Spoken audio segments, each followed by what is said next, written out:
Assalamualaikum warahmatullahi wabarakatuh. Perkenalkan, nama saya Naila Muna, NIM 2120091. Di sini saya akan menjelaskan materi tentang eksistensi orang tua dalam surat Al-Isra ayat 23 sampai 24. Langsung saja saya bacakan ayatnya. Bismillahirrahmanirrahim.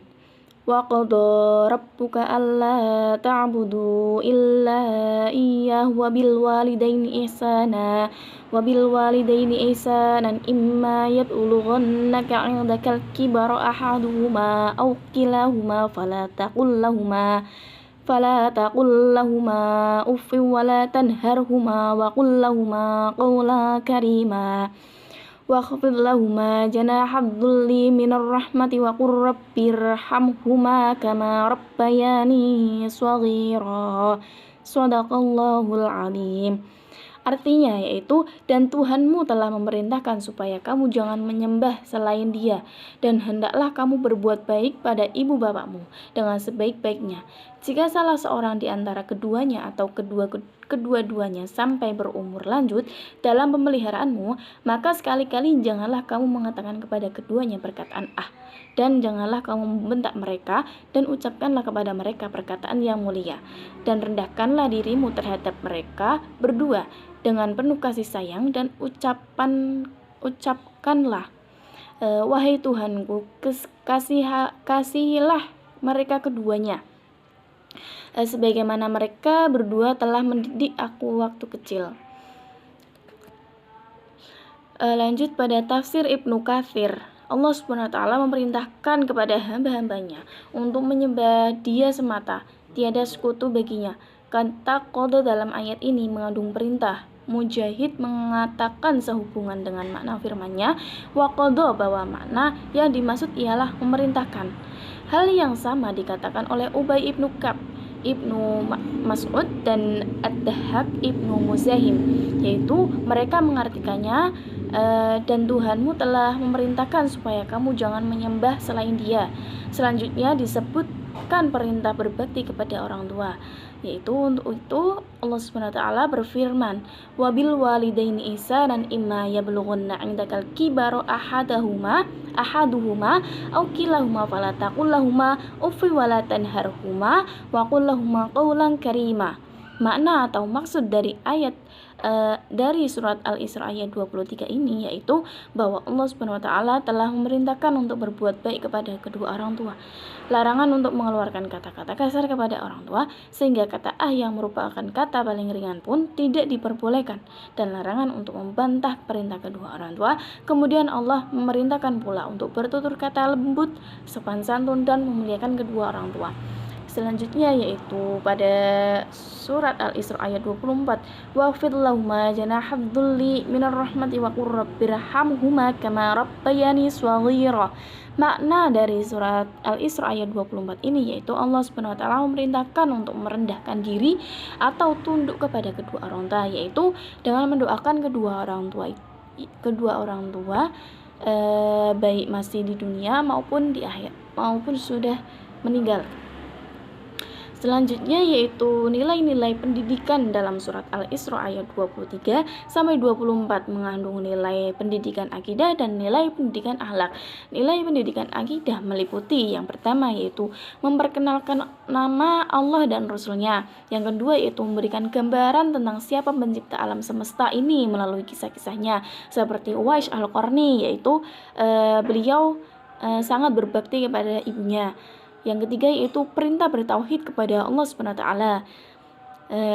Selanjutnya yaitu nilai pendidikan akhlak, meliputi yang pertama berbakti kepada kedua orang tua, yang kedua yaitu mendoakan dalam kebaikan, yang ketiga yaitu berbuat baik kepada kedua orang tua, yang keempat yaitu mengajarkan untuk bersikap sopan santun dan lemah lembut kepada kedua orang tua, yang kelima yaitu bertawaduk kepada kedua orang tua. Mungkin itu saja yang dapat saya sampaikan pada kesempatan kali ini. Kurang lebihnya mohon maaf. Terima kasih. Selanjutnya materi akan disampaikan kepada pemateri yang selanjutnya. Wassalamualaikum warahmatullahi wabarakatuh. Bismillahirrahmanirrahim. Assalamualaikum warahmatullahi wabarakatuh.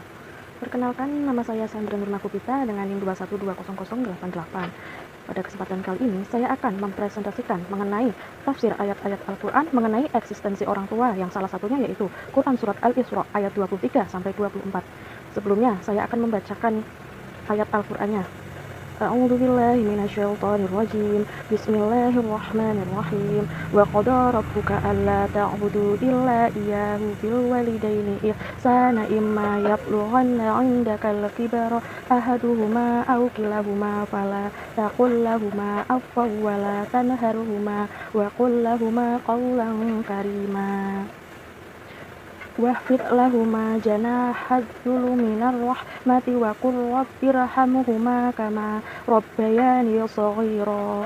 Shadaqallahul azim.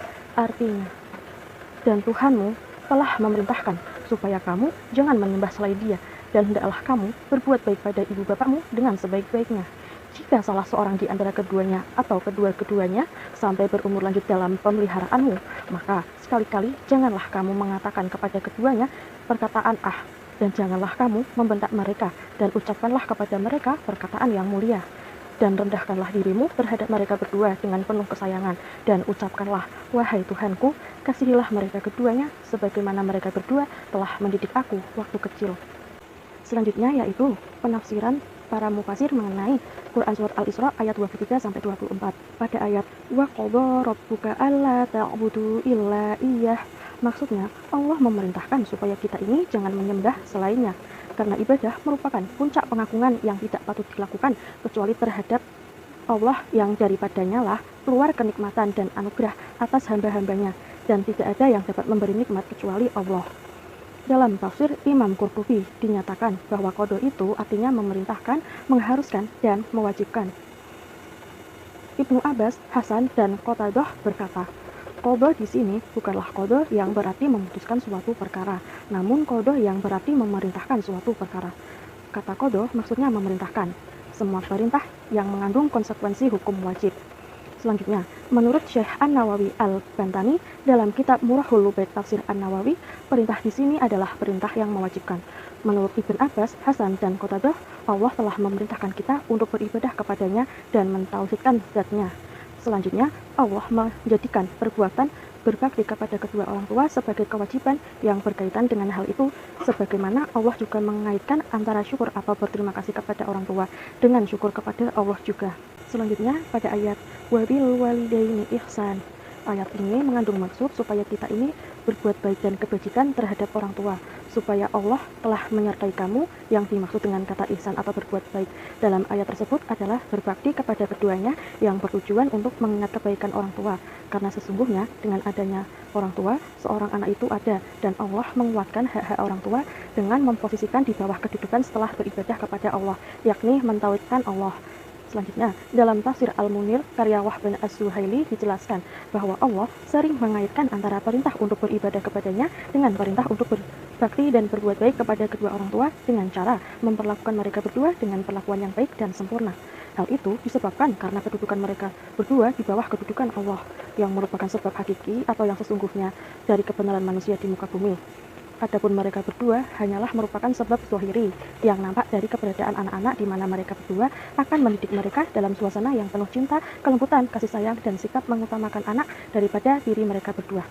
Oleh karena itu, di antara sikap yang menunjukkan kesetiaan dan muruah seorang anak adalah membalas kebaikan mereka berdua itu, baik dengan cara memperlihatkan perilaku yang baik dan akhlak yang disenangi, maupun dengan memberikan bantuan berupa materi jika mereka berdua memang membutuhkannya dan jika sang anak memang mampu untuk melakukan hal tersebut. Selanjutnya, pada ayat imma yablughanna 'indakal kibara ahaduhuma aw kilahuma fala taqul lahumā uff wa la tanharhumā. Maksudnya adalah apabila kedua orang tua atau salah seorang di antaranya berada di sisimu hingga mencapai keadaan lemah, tidak berdaya, dan tetap berada di sisi mereka berdua pada awal umurmu, maka kamu wajib belas kasih dan sayang terhadap keduanya. Kamu harus memperlakukan kepada keduanya sebagaimana orang yang bersyukur terhadap orang yang telah memberi karunia kepadanya. Selanjutnya, Ibnu Jarir dan Ibnu Munzir telah mengeluarkan sebuah riwayat dari Abu Al-Hadats yang katanya, pernah saya berkata kepada Sa'id bin Al-Musayyab, segala apa yang disebutkan oleh Allah dalam Al-Quran mengenai birrul walidain, saya telah tahu, kecuali firman-Nya yang berbunyi, wa qul lahumā qawlan karīmā. Apa yang dimaksud perkataan yang mulia di sini? Maka berkatalah Ibnu Al-Musayyab, yaitu perkataan seorang budak yang berdosa di hadapan orang tuanya yang galak. Menurut Imam Jalalain dalam kitab Tafsir Jalalain, yang dimaksud dengan perkataan yang mulia ialah perkataan yang baik dan sopan. Begitu juga menurut Imam Nawawi, perkataan yang mulia yakni perkataan yang lembut dan baik yang bertujuan untuk menghormati. Setelah Allah melarang melontarkan ucapan buruk dan perbuatan tercela, maka Allah menyuruh berkata-kata yang baik dan berbuat baik kepada kedua orang tua.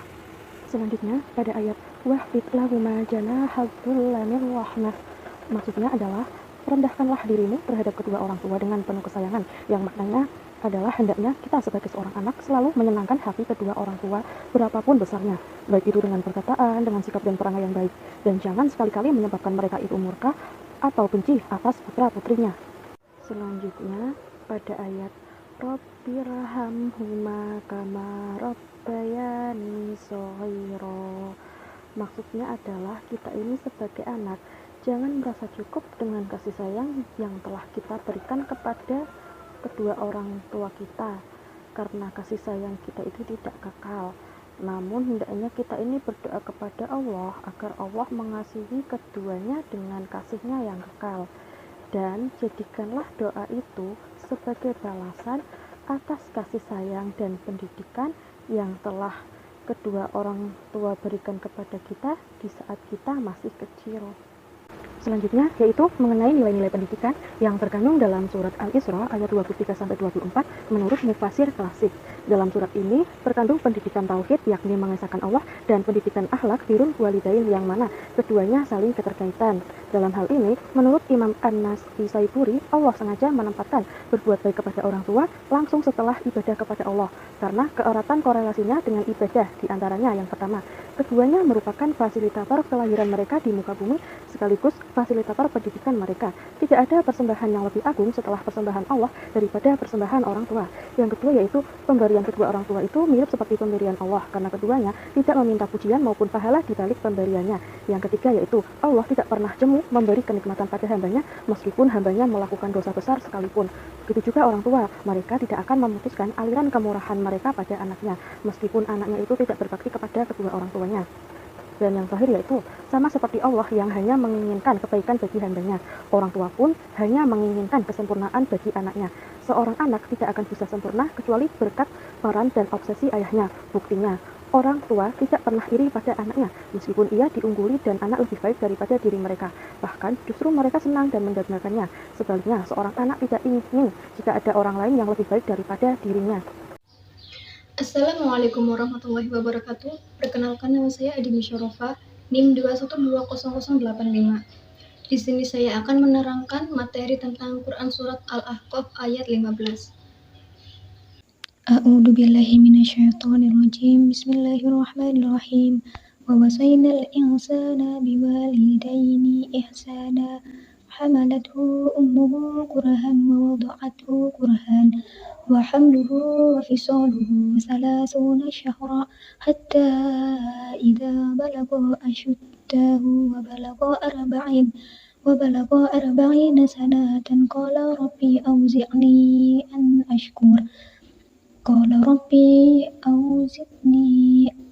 ashkura ni'mataka allati an'amta alayya wa walidayya wa an a'mala salihan tardahu wa aslih li fi dhurriyyah inni tubtu ilaika wa inni minal muslimin. Shadaqallahul azim. Artinya, kami wasiatkan kepada manusia agar berbuat baik kepada kedua orang tuanya. Ibunya telah mengandungnya dengan susah payah dan melahirkannya dengan susah payah pula. Mengandung sampai menyapihnya itu selama 30 bulan, sehingga apabila telah dewasa dan umurnya mencapai 40 tahun, dia atau anak itu berkata, "Wahai Tuhanku, berilah petunjuk agar aku dapat mensyukuri nikmat-Mu yang telah Engkau anugerahkan kepadaku dan kepada kedua orang tuaku, dapat beramal saleh yang Engkau ridhoi, dan berikanlah kesolehan kepadaku hingga kepada anak cucuku. Sesungguhnya aku bertobat kepadamu dan sesungguhnya aku termasuk orang-orang muslim." Selanjutnya yaitu pendapat mufasir tentang penafsiran Quran Surat Al-Ahqaf ayat 15. Al-insana lidayhi ihsan. Kami perintahkan kepada manusia agar berbuat baik kepada kedua orang tua, yaitu ibu dan bapaknya, dan kami wasiatkan kepadanya agar berbuat baik kepada kedua orang tua. Lathu, ibunya melahirkannya dengan susah payah dan melahirkannya dengan susah payah pula. Begitu pula ketika dia melahirkannya. Lahu latuna. Komposisinya sampai penyapihnya adalah 30 bulan. Begitulah waktu yang dibutuhkan, mulai dari awal kehamilannya sampai masa penyapihan. Kemudian kedua orang tua akan bersusah payah dalam mengasuhnya sampai dia dapat hidup mandiri. Algo, sehingga apabila dia telah dewasa, yaitu ketika telah sempurna kekuatan dan akalnya. Laho, dan umurnya sampai 40 tahun. Ini menunjukkan bahwa sampai pada umur 40 tahun merupakan masa setelah memasuki masa dewasa. Al-Rabbi, ia berdoa, ya Tuhanku tunjukilah aku, yaitu ilhamilah aku.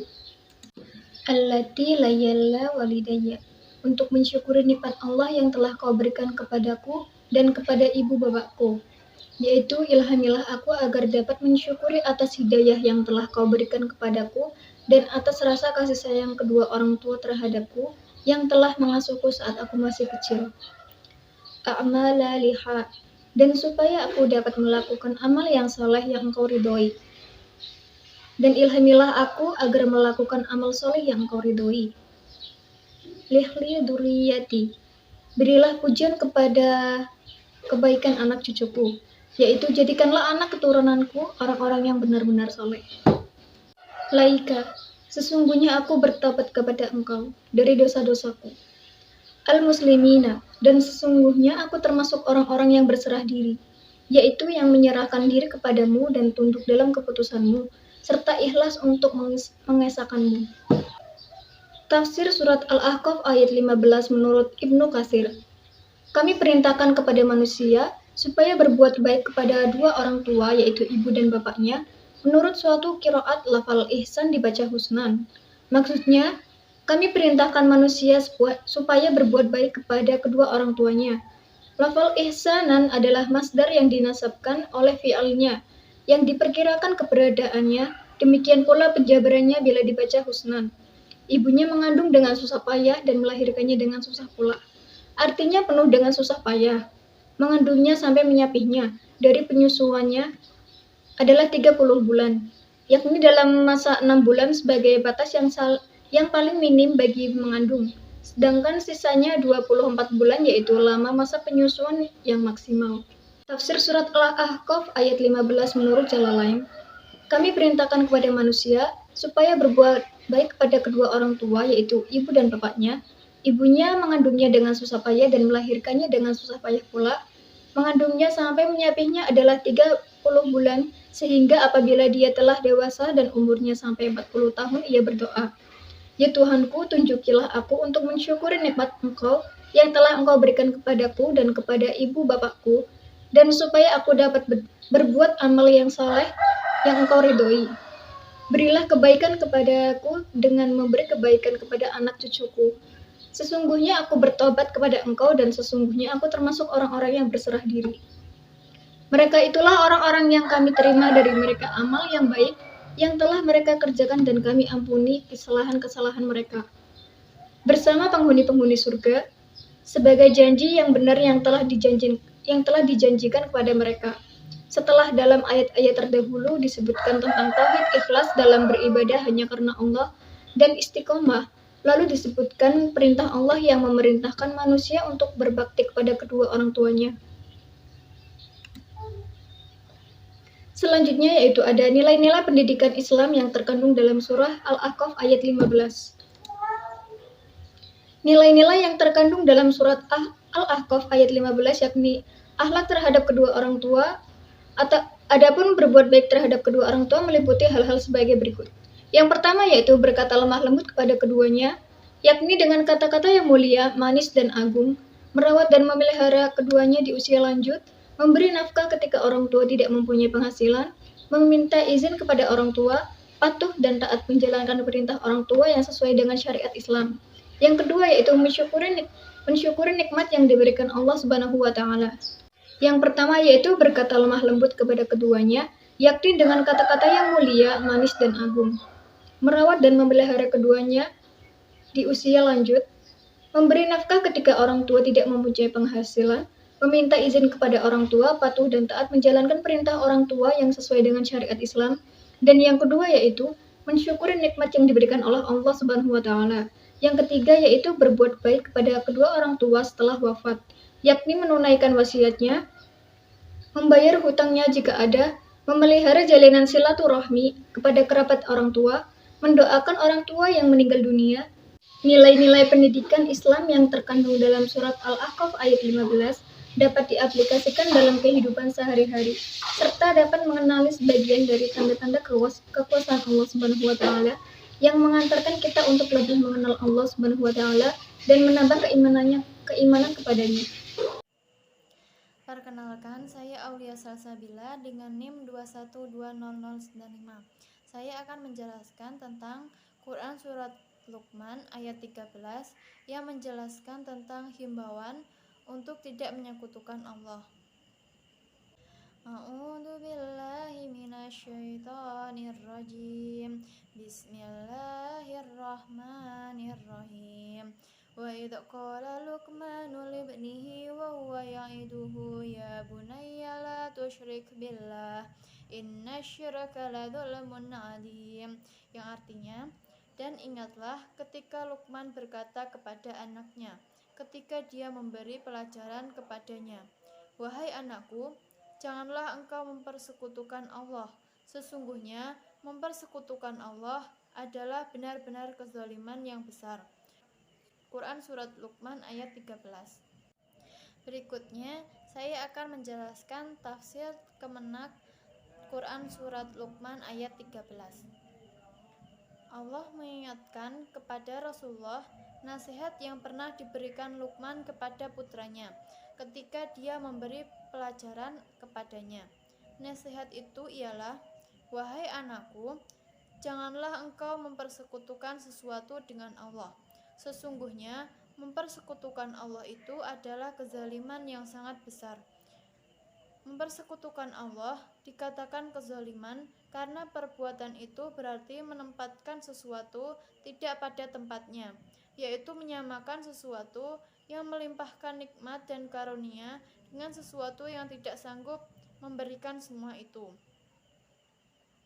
Menyamakan Allah sebagai sumber nikmat dan karunia dengan patung-patung yang tidak dapat berbuat apa-apa adalah perbuatan zalim. Perbuatan itu dianggap sebagai kezaliman yang besar karena yang disamakan dengan makhluk yang tidak bisa berbuat apa-apa itu adalah Allah pencipta dan penguasa semesta alam, yang seharusnya semua makhluk mengabdi dan menghambakan diri kepadanya.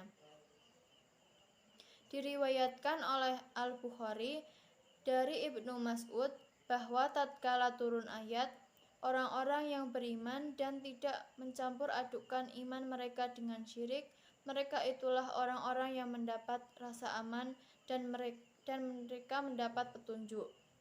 Dalam Quran Surat Al-An'am ayat 82. Timbullah keresahan di antara para sahabat Rasulullah SAW.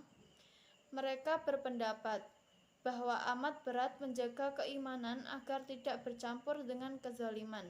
Mereka lalu bertanya kepada Rasulullah SAW, siapakah di antara kami yang tidak mencampur adukkan keimanan dengan kezaliman? Maka Rasulullah menjawab, maksudnya bukan demikian. Apakah kamu tidak mendengar perkataan Luqman? Hai anakku, janganlah kamu menyekutukan sesuatu dengan Allah. Sesungguhnya mempersekutukan Allah adalah kezaliman yang besar. Dari ayat ini dipahami bahwa di antara kewajiban ayah kepada anak-anaknya ialah memberi nasihat dan pelajaran, sehingga anak-anaknya dapat menempuh jalan yang benar dan terhindar dari kesesatan. Hal ini sesuai dengan firman Allah, wahai orang-orang yang beriman, perihalalah dirimu dan keluargamu dari api neraka yang bahan bakarnya adalah manusia dan batu. Dalam Quran Surat At-Tahrim ayat 6. Jika diperhatikan susunan kalimat ayat ini, maka dapat diambil kesimpulan bahwa Luqman melarang anaknya menyekutukan Tuhan. Larangan ini adalah sesuatu yang memang patut disampaikan Luqman kepada putranya, karena menyekutukan Allah adalah perbuatan dosa yang paling besar. Anak adalah generasi penerus dari orang tuanya. Cita-cita yang belum dicapai orang tua selama hidup di dunia diharapkan dapat tercapai oleh anaknya. Demikian pula kepercayaan yang dianut orang tuanya, di samping budi pekerti yang luhur, anak-anak diharapkan mewarisi dan memiliki semua nilai-nilai yang diikuti ayahnya. Itu di kemudian hari. Luqman telah melakukan tugas yang sangat penting kepada anaknya dengan menyampaikan agama yang benar dan budi pekerti yang luhur. Cara Luqman menyampaikan pesan itu wajib dicontoh oleh setiap orang tua yang mengaku dirinya muslim. Nilai-nilai yang terkandung dalam Quran Surat Luqman ayat 13. Yang pertama, memanggil anak dengan panggilan yang indah dan penuh kasih sayang. Yang kedua, mengedepankan konsep musyawarah dalam setiap suruhan atau larangan dan menggunakan argumen yang logis dan tepat. Yang ketiga, menanamkan nilai ketauhidan atau keesaan Allah Subhanahu wa Ta'ala yang benar kepada sang anak.